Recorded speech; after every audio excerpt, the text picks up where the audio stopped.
वफाकी काबीना ने सरकारी मुलाजमीन की तनख्वाह और पेंशन में इजाफे की मंजूरी दे दी।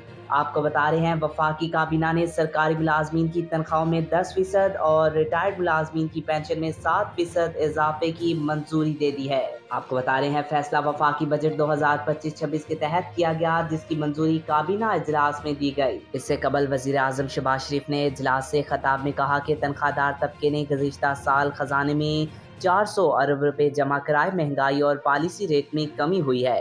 बरामदात और IT सेक्टर में भी बेहतरी आई है। वजीर आजम का कहना था कि पाकिस्तान इस वक्त एक ऐसे मोड़ पर है जहां से मुआशी तरक्की का नया सफर शुरू हो सकता है। इनका कहना था कि अब वक्त है कि हम मुआशी ग्रोथ की तरफ कदम बढ़ाएं और सबको साथ लेकर चले। ये मौका सदियों में एक बार आता है।